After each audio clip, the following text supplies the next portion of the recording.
네, 저는 박사과정 이혜성이고요. 오늘 저도 굉장히 오랜만에 월말 발표를 진행하는 것 같습니다. 어, 이제 조금 설명해 드릴 내용은 Context State Estimation for Peginal Assembly Using Gaussian Mixed Model이라는 제목의 논문이고요. 일단은 크게 이렇게 네 단계로 나눠서 간략하게 설명을 드리려고 합니다. 네, 조금 이제 연구 배경 같은 경우는 그냥 저도 논문 쓰면서 사람들 앞에서 발표하면서 제 나름대로의 레퍼토리를 늘긴 했거든요. 그래서 이제 항상 소위 말하는 썰을 푸는 얘기가 이제 로봇 같은 경우가 이제 과거에는 정형화된 환경에서 조금씩 비정형화된 unstructured environment로 그 사용이 확장되고 있다라고 얘기를 할 수 있을 것 같습니다. 대표적으로 이제 식당 가면은 서빙해주는 로봇이 작년부터 등장을 했죠. 그게 가장 대표적인 예시인 것 같고요. 이런 식으로 비정형 환경의 로봇이 나아가게 되면은 그것과 동반돼 가지고 이제 불확실성이라는 요소가 증가되게 됩니다. 그래서 예를 들면 이제 조립과 관련돼서 국한을 짓게 된다면 그 물체 조작에 조금 더 집중을 하게 된다면 다루는 물체의 뭐 디멘전이라던가 쉐입이라던가 텍스처 정보들이 다 불확실성의 요소를 증대시키는 요인이 될 수 있고요. 그렇기 때문에 그 상황에서 로봇이 자기 상태 혹은 자기가 속한 주변 상태를 인식하는 그 인식에 대한 필요성이 조금 더 진한 그 정형화된 환경 속에서 사용되는 것보다는 더 중요해졌다라고 말을 할 수 있을 것 같습니다. 이거를 조립 상황에 조금 더 집중을 해서 얘기를 드리게 된다면 그 조립 과정의 성패라던가 아니면 기타 발생할 수 있는 어떠한 실패 상황들, 이러한 상황들을 인식하는 게 매우 중요한 한 가지 상태 인식이다라고 생각을 할 수 있을 것 같습니다.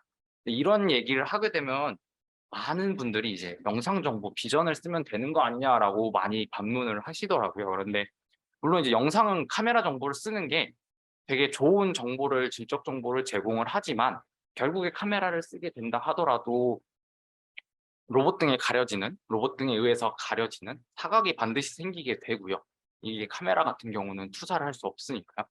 그다음에 결국에 조립 같은 경우 조립이 잘 됐다 안 됐다를 판단하는 건 부품 사이의 물리적 결속이 어느 정도 이루어졌냐를 가지고 판단을 하기 때문에 영상 정보로는 이러한 물리적 결속의 정도를 알 수 없기 때문에 궁극적으로는 이러한 접촉 상태를 가지고 조립이 어떤 상태인지를 인식하는 게 어찌 보면은 비전이 할 수 없는 부분에서 이뤄낼 수 있는 좀 성과 그리고 그런 정보를 제공할 수 있기 때문에 비전보다 어찌 보면 더 중요할 수 있다라고 생각을 할 수 있을 것 같습니다.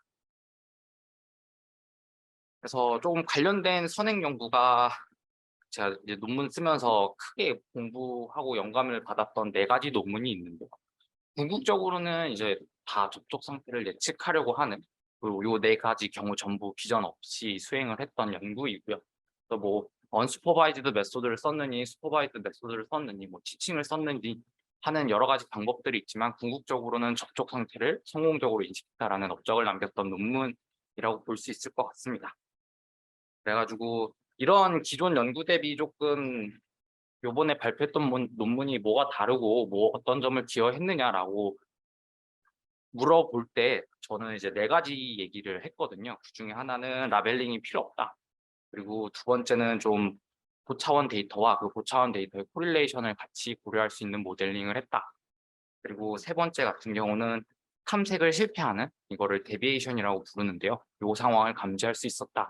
특히 이 세 번째 같은 경우는 많은 폐기놀 연구에서 좀 암묵적으로 무시하는 요소라고 볼 수 있을 것 같습니다. 그래서 폐기놀 연구 같은 거를 보면은 그 조립의 시작이 홀 부분과 팩 부분이 매우 근접한 상황 혹은 그 팩이 홀을 탐색할 수 있는 탐색 영역이 무한히 넓다라는 좀 그런 보이지 않는 가정, 암묵적인 가정을 하고 연구가 시작이 되거든요.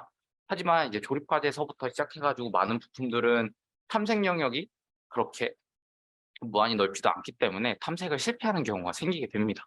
그래서 고러한 경우도 포함시켜서 이제 접촉 상태를 예측했다. 그런 연구였다라고 강조를 했고요. 마지막은 이제 2 번하고 조금 연관이 된 건데 1, 2, 3, 4번 논문을 포함해 가지고 많은 논문들이 보통은 한 팔 가지고 조립을 수행하는 상황에서 접촉 상태를 예측을 많이 합니다. 근데 이제 여기 연구에서 그리고 소셜 팀에서 썼던 셋업은 이 2 팔 그리고 3 팔을 가지고 조립을 하는 경우가 있었는데요. 그런 경우까지 전부 다 고려를 해 가지고 조립의 접촉 상태를 예측할 수 있는 프레임워크를 제안했다라고 논문에서 얘기를 했고 실험적으로 증명을 했던 연구였습니다. 이게 확실히 좀 오래 고민을 하다 보니까 그거를 관통하는 통찰력이 좀 거기서 차이가 있는 것 같습니다. 그래가지고 일단 조립 상황이 어떻게 되느냐, 이제 본 논문에서는 이 두 팔을 사용하는 그 상황을 가정을 해서 설명을 합니다. 그래서 여기 이렇게 보시면은 좀 간단하게 애니메이션화를 했는데요. 돌출부를 팩이라 부르고요. 삽입부를 홀이라 부르고 그 홀이 존재하고 있는 그 나머지 영역을 홀 서페이스라 부릅니다. 앞서 말씀드렸던 탐색 영역에 해당이 되는 부분이고요. 그리고 전통적으로 이 스파이럴이라는 궤적을 많이 사용을 합니다. 이게 왜냐면은 등방 탐색이어가지고 빈틈없이 찾을 수 있다는 게 수학적으로 증명된 탐색 궤적이기 때문에 사람들이 많이 쓰는 궤적이고요. 요 나선 궤적은 조금 기억해 두시면은 이따 후반부에 나오는 내용 이해하는 데 많이 도움이 되실 것 같습니다. 그래서 팔 같은 경우는 지금 여기서 보면 오른쪽 팔이 이제 조립을 주도하는 태스크암이라고 명명을 했고요. 왼쪽은 이 부품을 잡고 있는 어시스트암이라고 명명을 해서 이 두 팔의 역할을 조금 구분을 했습니다. 그래서 설명하기 쉽게끔. 그리고 접촉 상태는 3개의 카테고리 그리고 5가지 세부 상태로 나눴는데요. 이제 조립이 흘러가는 시간 순서에 따라서 보면은 이제 가장 최초의 홀 서페이스에 접촉하는 상태, 두 번째 같은 경우는 이제 보통 이런 조립 제품들 같아 보면 못따기가 되어 있거든요. 그 못따기가 된 부분이 접촉하는 거를 챔퍼 크로싱이라고 부릅니다. 그러니까 싱글 포인트 컨택이라고 또 부르고요.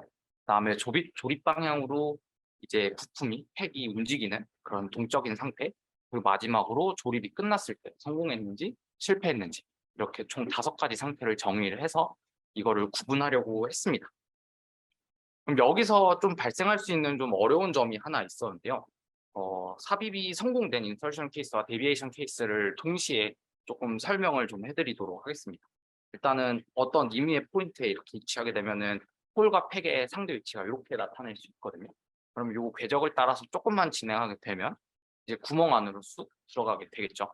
그리고 나서 이 엔드 이펙터는 이 나선 궤적을 계속 따라서 움직이고 있기 때문에 떨어지는 순간 바로 이러한 벽면에 접촉을 유지하게 됩니다. 그렇기 때문에 이 접촉에 의해서 외란이 생기는데 시간이 조금 더 지나게 되면 인설션 케이스 같은 경우는 구멍의 안에 되게 작기 때문에 접촉이 떨어졌다 바로 다른 접촉이 발생을 하면서 외란 상태가 계속 유지되는데 이제 접촉에 실패한 경우 같은 경우는 어느 정도 시간이 지나면은 팩과 홀이 완전히 분리되는 상황이 나타나거든요.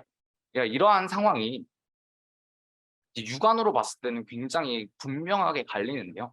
접촉 정보의 관점에서 바라봤을 때는 이 두 상태의 구분이 즉각적으로 나타날 수 없다라는 게 가장 어려운 점이라 생각을 하고 있습니다. 실제로 굉장히 어렵고 그래서 추가적인 확인 동작도 넣으면서 내 지금 조립 상태가 잘 진행이 되었는지 많이 확인들 하고 있고요. 그래서 이러한 어려운 점이 있었고요. 그래서 궁극적으로는 아까 5가지의 접촉 상태와 이 어려움을 포함하는 5가지 접촉 상태를 조금 체결을 해보자 라는 생각으로 이렇게 생긴 구조를 조금 만들어 봤습니다.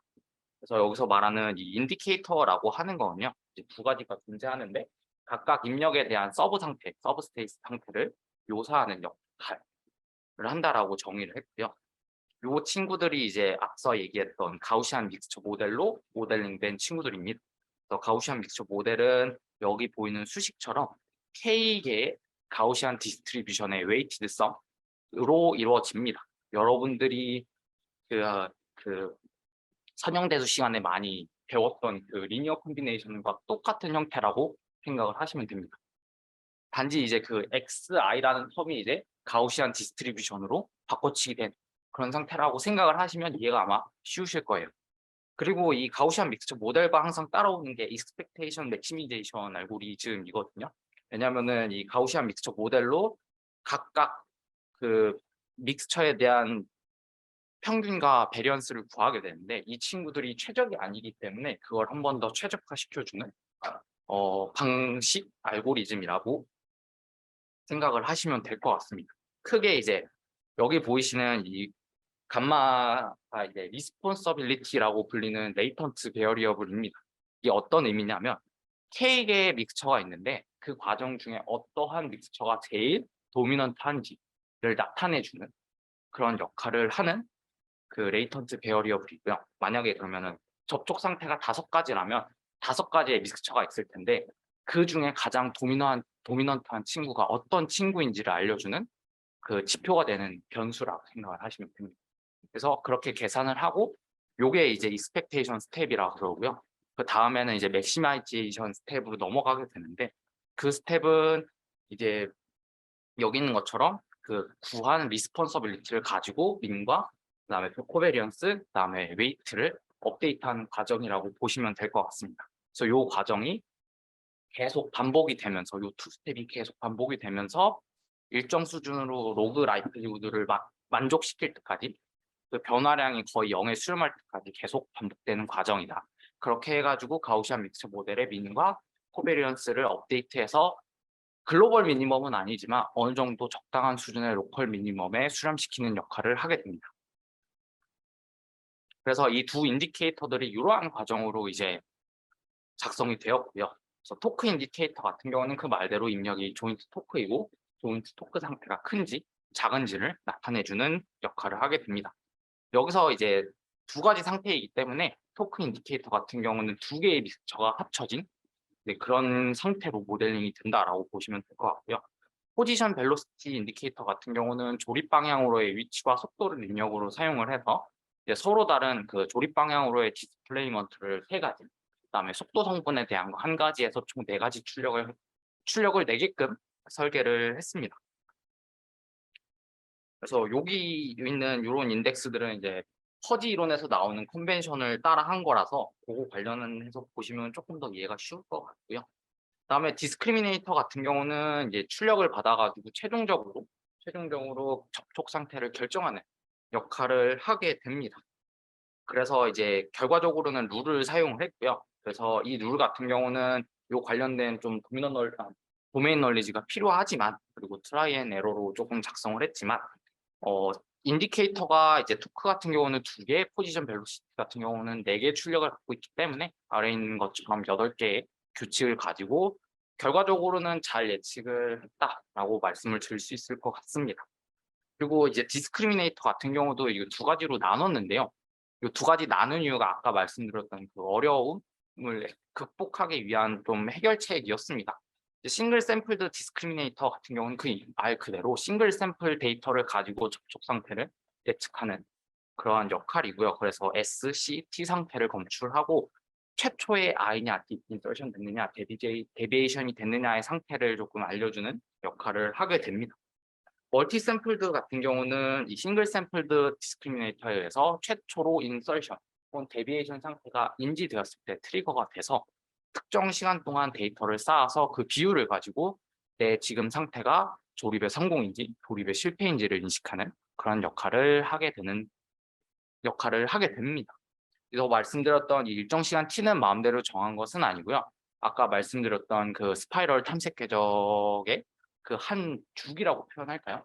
그거에 비례해 가지고 조금 가변할 수 있도록 설정을 해서 실험을 했습니다.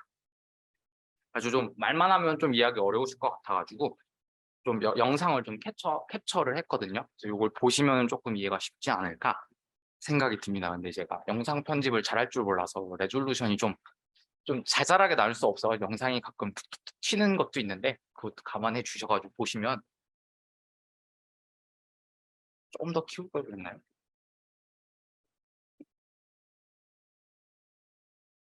좀 더 키워볼까요?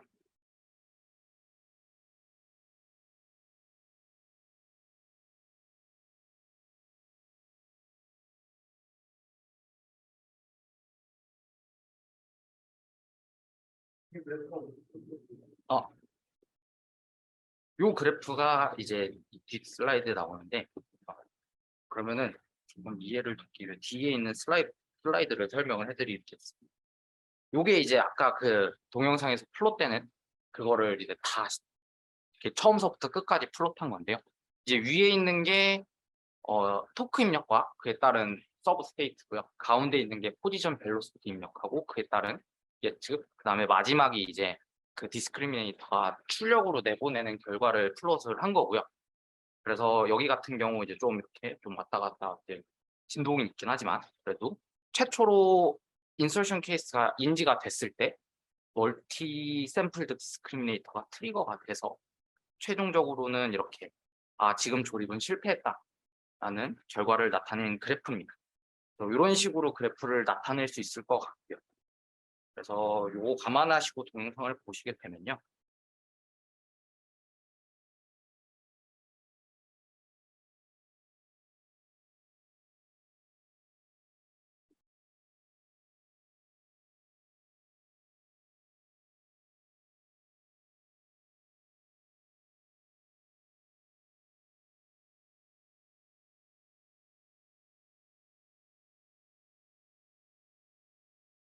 여기 실험 같은 경우는 이제 접촉 상태를 인식하고 그 접촉 상태에 따른 정확하게 얘기하면은 조립의 결과 상태에 따른 또 추가적인 액션까지 보여주는 영상이라고 보시면 될 것 같습니다.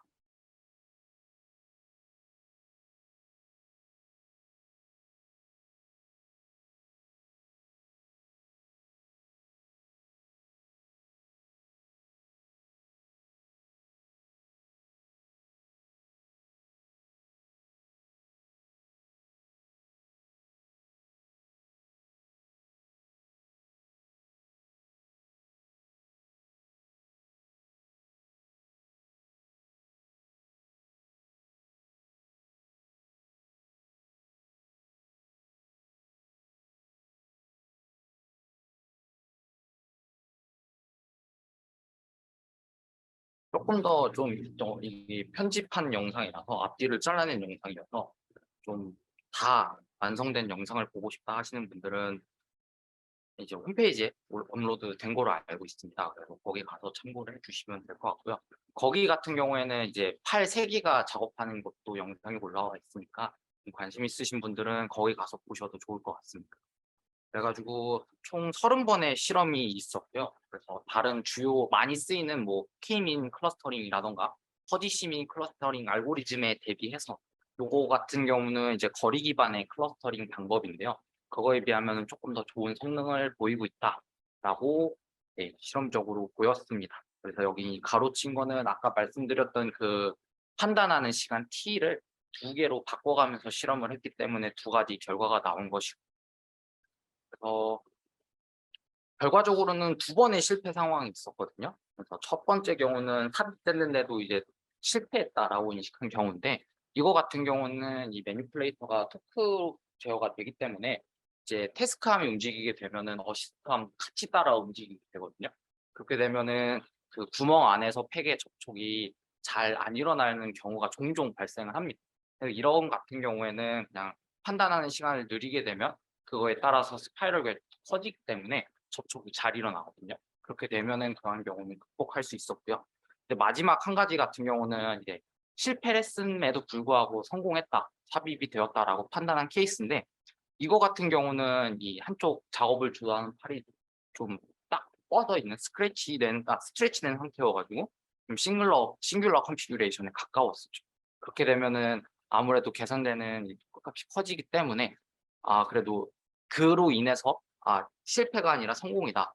성공에 의한 뇌란에 의해서 토크 값이 커진 거다.'라고 판단을 해서 실패한 경우였습니다. 근데 요거 같은 경우는 이제 이 논문에서 다루는 게 그러한 작업 포즈, 작업 컨피규레이션이 아니기 때문에 좀 그거는 논외이기 때문에 좀 어찌 보면은 '불가항력적인 경우였다.'라고 생각을 하는 실패 케이스가 이렇게 하나가 있었습니다.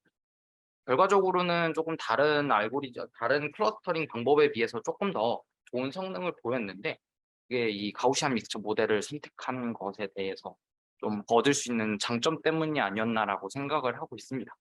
그래서 결과적으로 보면은 이거는 첫 번째 항목 같은 경우는 제가 레퍼한 논문에서도 강조하는 부분인데요.